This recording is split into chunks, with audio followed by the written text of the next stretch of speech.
America का मंसूबा सब कुछ बता रहा है। ईरान के खिलाफ युद्ध खत्म करने का उसका कभी प्लान ही नहीं था। अब खुद डोनाल्ड ट्रंप ने कहा है कि इतनी जल्दबाजी क्या है। वियतनाम में हम 18 साल लड़े, इराक में हम सालों लड़े, साउथ कोरिया से हमने सालों लड़ाई की, अभी तो सिर्फ 6-7 हफ्ते हुए हैं। मतलब ये युद्ध लंबा चलेगा। तो सोचिए, अमेरिका की सारी सच्चाई दुनिया के सामने आ गई है और पाकिस्तान झूठ मूठ का सीज फायर का क्रेडिट ले रहा था। तो क्या ईरान को पाकिस्तान धोखा दे रहा है? क्या पाकिस्तान ने ईरान के साथ छल किया है? सोचिए, सबसे बड़ी खबर बता रहा हूँ। डोनाल्ड ट्रंप का एक बयान सुनिए, उसके बाद आपको दूध का दूध और पानी का पानी हो जाएगा। पत्रकार ने पूछा, ईरान से जवाब का आप कब तक इंतजार करेंगे? ट्रंप, जल्दबाजी न मचाएं। देखिए, हम वियतनाम में 18 साल तक थे, इराक में कई सालों तक, कोरिया जंग 7 साल, इसके तो अभी 6 हफ्ते ही हुए हैं। मतलब सीज फायर का पूरा ड्रामा जो है वो झूठ था, फरेब था। वो तो अच्छा हुआ कि ईरान इसे पहले ही दिन से भांप चुका था और इसलिए उसने पूरी तैयारी कर रखी थी। लेकिन सोचिए, ईरान की नीयत कितनी अच्छी थी। ईरान ने बाकायदा हुर्मुज स्ट्रीट खोल दिया था, अपना एयर स्पेस खोल दिया था। लेकिन अब ये दुनिया को पता चल गया है कि अमेरिका दरअसल सीज फायर नहीं चाहता है। वो पूरी तरह से इस युद्ध में हारने के बावजूद ईरान पर कब्जा चाहता है। दरअसल अमेरिका का मंसूबा था कि किसी भी तरह से इस युद्ध में लड़कर ईरान पर कब्जा कर लिया जाए और उसकी तैयारी पिछले 50 सालों से चल रही थी। पहली तैयारी, ईरान पर प्रतिबंध लगाएंगे। ईरान को जर्जर और लाचार और बेबस बनाने के लिए उस पर प्रतिबंध लगाए गए। कहा गया कि ईरान परमाणु हथियार बना रहा है, उसको नहीं बनाने देंगे। लेकिन कोशिश ये थी कि उसके तेल के निर्यात को, दुनिया में हर देश में कुछ खासियत होती है, ईरान के पास तेल और गैस का अकूत भंडार है। सोचिए, और इसलिए उसकी ज्योग्राफी भी अजीब है, पहाड़ों से घिरा हुआ है। और सोचिए, ईरान के पास ही हुर्मुज स्ट्रीट का वो पास है जिससे दुनिया भर में तेल और गैस का शिप से कारोबार होता है। अमेरिका 45 सालों से लगातार प्रतिबंध पर प्रतिबंध। ईरान अपना ही तेल नहीं बेच पा रहा था, उस पर लगातार प्रतिबंध लगाए जा रहे थे। लेकिन सोचिए, वो तो शानदार राजनीति का नतीजा है कि खामनेई ने ईरान को इतना मजबूत बनाया कि आज ईरान सरेआम अमेरिका से लड़ रहा है। अमेरिका की कोशिश थी कि 45 साल प्रतिबंध झेलते झेलते ईरान की अर्थव्यवस्था चौपट हो गई होगी, ईरान अंधविश्वास में चला गया होगा, वहाँ पर पढ़ाई लिखाई और विज्ञान का कोई नाम लेने वाला नहीं होगा और अब सही वक्त हम उस पर हमला करेंगे और उस पर कब्जा कर लेंगे। लेकिन सोचिए, ईरान की किस तरह की मुकम्मल तैयारी थी। ईरान में 95 से 96% लिटरेसी है। वहाँ की महिलाएं या पुरुष पीएचडी को कम से कम एजुकेशन माना जाता है। और आप अगर विज्ञान पढ़ रहे हैं, फिजिक्स पढ़ रहे हैं या साइंस पढ़ रहे हैं तो आपको और बेहतर अपॉर्चुनिटी मिलती है। महिलाएं वहाँ ड्रोन्स और मिसाइल बनाती हैं और घंटे के हिसाब से ड्रोन और मिसाइल तैयार किए जाते हैं। इतना ही नहीं, ईरान का जो बौद्धिक लेवल है, वहाँ इतिहास भी पढ़ रहे हैं और इसीलिए बार बार जो ईरान के जितने प्रवक्ता थे, चाहे वो अरागची हो, चाहे वो पजेस्कियन हो, चाहे वो आईआरजीसी का कमांडर हो जिसने कहा था कि फारस की खाड़ी के बुसरखाने में अमेरिका का स्वागत है। लेकिन सबसे ज़्यादा जो तकनीकी मजबूती थी ईरान की, वो था उसकी वायु रक्षा प्रणाली। सोचिए, इस युद्ध में अमेरिका का कौन सा जेट नहीं गिरा। उसने उसके F-35 हो, F-16 हो, F-18 हो, उसके बड़े बड़े टॉम क्रूज मिसाइल हो, पैट्रियोट मिसाइल हो, या उसके बड़ी वायु रक्षा प्रणाली थार हो, सबको निशाना बनाया। और इसके बाद ये साबित हो गया कि अमेरिका अब इस युद्ध को जीतने नहीं जा रहा है।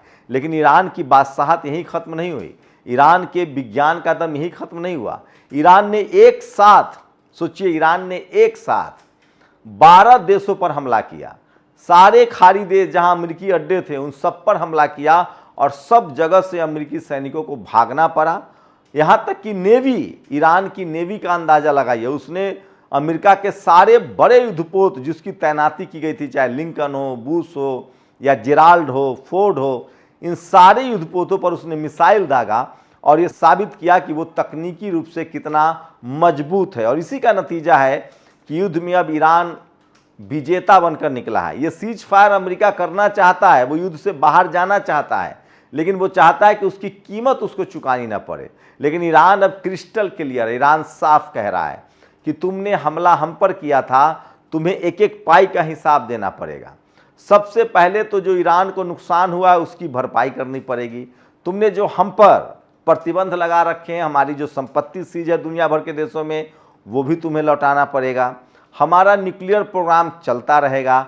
और साथ ही सबसे बड़ा सवाल कि अब तुम हम पर सीज फायर इसी शर्त पर होगी कि अब तुम हम पर फायर नहीं करोगे, हमला नहीं करोगे, और गारंटर रूस और चीन होगा।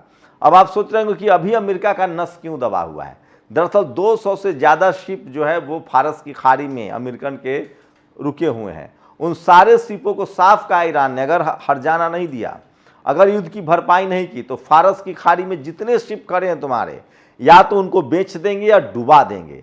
यही अमेरिका के लिए सबसे बड़ी समस्या है। वहीं अमेरिका के पास अब तेल और गैस का एक सीमित भंडार है जो खत्म होने वाला है, और एक भी शिप नहीं जा रहा है। ईरान ने साफ कहा है कि 6 महीने में अमेरिका घुटने पर आ जाएगा। उसकी हैसियत ही नहीं कि बिना तेल और गैस के रह सके। लेकिन सोचिए, अमेरिका इस युद्ध में दुनिया भर के दूसरे देशों को घसीटना चाहता है। उसकी कोशिश है कि होर्मुज स्ट्रीट में सिर्फ इजराइल और अमेरिका के जहाज़ों के लिए परमिशन नहीं है। ईरान बाकी दुनिया के देशों को जो इस युद्ध में न्यूट्रल है या अमेरिका इजराइल के साथ नहीं है, उन सबके शिप को जाने दे रहा है, उनके तेल टैंकर्स को जाने दे रहा है, उनके गैस जो शिप हैं उनको जाने दे रहा है। बस इजराइल और अमेरिका को रोक रहा है। और इसलिए अमेरिका ने अब बैरिकेडिंग शुरू कर दी। वो कह रहा है कि मेरे देश में अगर नहीं आएगा तो किसी के देश में नहीं जाएगा। और आज दुनिया भर में, चाहे भारत हो या पाकिस्तान हो या बांग्लादेश हो या नेपाल हो, यूरोप हो या अमेरिकी देश हो, आज दुनिया भर में अगर गैस और तेल की अब किल्लत है तो उसकी सबसे बड़ी वजह अमेरिका की बैरिकेडिंग है। और मैं इसीलिए कह रहा हूं कि इस युद्ध में अमेरिका हार चुका है और उसकी कोशिश है कि दुनिया भर के देशों को ईरान के खिलाफ भड़काया जाए।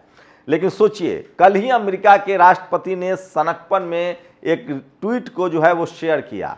एक अमेरिकी कोई पत्रकार है या वो उस तरह का वो नस्लभेदी आदमी, उसने कहा कि भारत के लोग 9वें महीने में अमेरिका आते हैं, अपना बच्चा पैदा करते हैं और उसको अमेरिकन नागरिक दिलवाते हैं। उसके बाद डोनाल्ड ट्रंप ने उसको आगे बढ़ाया और कहा कि भारत जो है वो एक नर्क है।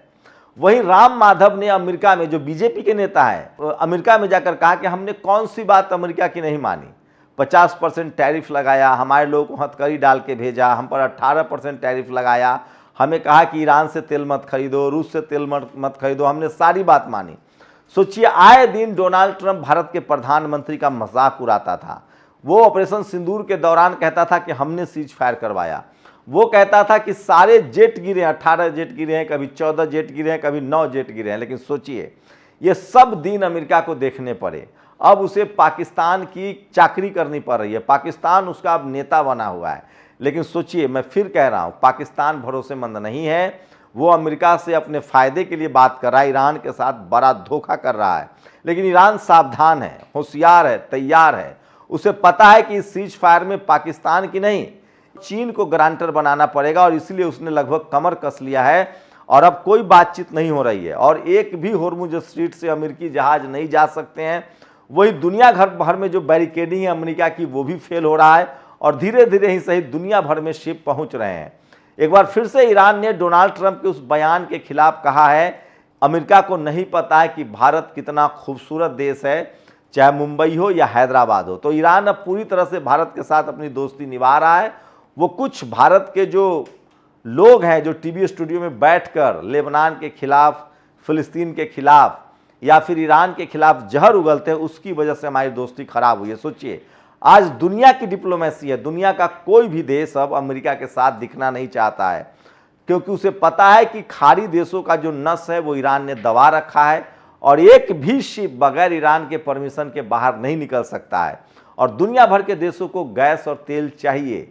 ये सबसे बड़ी खबर है जो सोशल मीडिया पर वायरल है। मैं फिर कह रहा हूँ, अमेरिका के लाख कोशिशों के बावजूद ईरान को हराना मुश्किल ही नहीं, नामुमकिन है। ये सीज फायर सिर्फ दिखावे के लिए है। और होर्मुज स्ट्रीट से अमेरिका की कोशिश थी कि 200-300 जहाज अपने निकाल लिए जाएं। ईरान ये बात समझ चुका है और इसलिए उसने अब बाकायदा साफ कह दिया है कि जब तक बैरिकेडिंग है, जब तक अमेरिका हमारी चारों शर्तों को नहीं मान लेता है, अब होर्मुज स्ट्रीट नहीं खुलेगा। होर्मुज स्ट्रीट नहीं खुलेगा तो तेल और गैस की किल्लत पूरी दुनिया में होगी, ये सबको पता है। सोचिए, अभी कहा जा रहा है कि भारत में पेट्रोल पर 100 रुपये और डीजल पर कम से कम 25 रुपये का नुकसान तेल कंपनियों को हो रहा है, क्योंकि अब जो $70 प्रति बैरल तेल मिलता था वो लगभग $115 प्रति बैरल हो गया है। तो तेल और गैस को लेकर हाहाकार मचना तय है अगर इसी तरह से अमेरिका का रवैया रहा। लेकिन एक बात तो तय है कि दुनिया के दो सनकियों ने, डोनाल्ड ट्रंप और बेंजामिन नेतन्याहू ने, पूरी दुनिया को मुश्किल में डाल रखा है। देखते हैं आगे क्या होता है। लेकिन ये तो तय है कि ईरान इस युद्ध में अब विजेता की तरह निकला है और वो अमेरिका के किसी भी जाल में फंसने के लिए तैयार नहीं है। वो अमेरिका पर कोई भी रहम करने के लिए तैयार नहीं है और इसलिए डोनाल्ड ट्रंप कह रहा है कि ये युद्ध लंबा चलेगा। तो सोचिए, अमेरिका इस युद्ध में पूरी तरह से बेनकाब हो गया है, उसकी हार तय है और ईरान अपनी शर्तों पर समझौता चाहता है।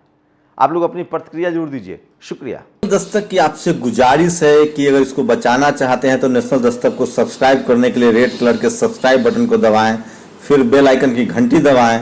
नेशनल दस्तक को बचाने के लिए बहुत जरूरी है कि हर खबर को शेयर करें, लाइक करें, कमेंट जरूर करें।